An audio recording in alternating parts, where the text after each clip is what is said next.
মাত্র 10 মিনিটেই রেডি হয়ে যাবে এরকম ক্যাপসিকাম দিয়ে ছানার রেসিপিটা।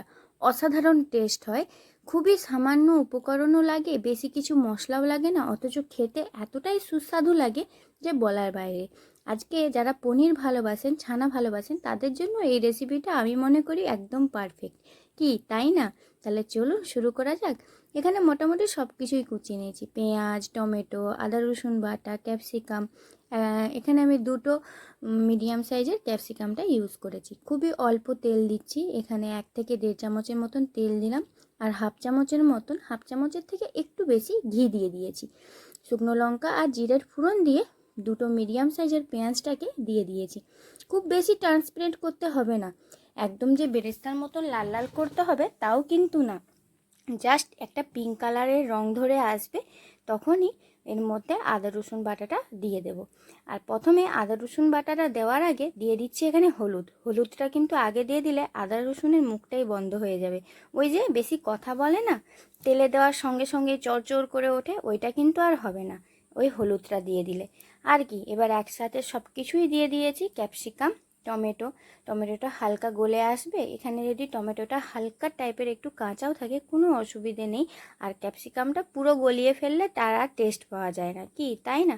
একটু সামান্য মানে বাকি থাকবে সেরকম টাইপের ক্যাপসিকামটা দিয়ে দিতে হবে।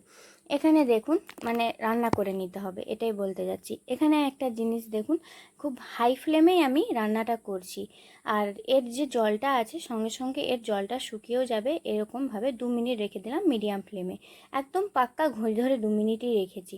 ব্যাস, মোটামুটি ক্যাপসিকামের কালারটাও একদম যায়নি আর একদম সুন্দর হয়ে গেছে। আর যে ছানাটা করে রেখেছিলাম ছানাটা দিয়ে দিলাম, ছানাটা খুব ভালোভাবে এবারে নেড়ে নেব, খুবই ভালো করে। আচ্ছা, আপনাদের কাছে একটা কথা জানার ছিল, আমার ভিডিওর মধ্যে কোনোটা যদি দৃষ্টিকটুর মনে হয় কিংবা কোনো কিছু আমি ভুল করছি, আপনারা প্লিজ কমেন্টে বলবেন, আমি তাহলে কি করব ওটা শুধরে নেওয়ার চেষ্টা করব। যেহেতু আমি নতুন, অতটা ভালো হয়তো কথা বলতেও পারি না আপনাদের কাছে, কিংবা আবার হয়তো রান্নাটাও ভালো শেয়ার করতে পারি না। কোনো কিছু যদি মানে দেখতে খারাপ লাগে কিংবা ভিডিও এইটা চেঞ্জ করলে আরও বেটার হবে, সেটা আমাকে বলতে পারেন। এখানে বেশ খানিকটা নাড়াচাড়া করার পরে এখানে দিয়ে দিলাম 1 চামচের মতন চিনি। 1 চামচ বলতে ছোট্ট চামচের যে মশলাদানির চামচ থাকে সেই চামচের 1 চামচ চিনি দিয়েছি।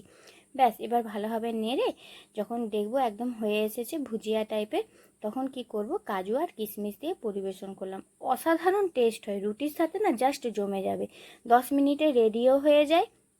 কাটাকুটিটা আমি বাদ দিয়ে বললাম, রান্না করতেই মাত্র 10 মিনিটই সময় লাগে। সত্যি বিশ্বাস করুন, সকালের ব্রেকফাস্টে বলুন বা রাত্রের ডিনারে, জাস্ট তাড়াতাড়ি হয়ে যাবে। আর আজকের রেসিপিটা আপনাদের কাছে কেমন লেগেছে সেটা কিন্তু অবশ্যই কমেন্টে জানাতে ভুলবেন না।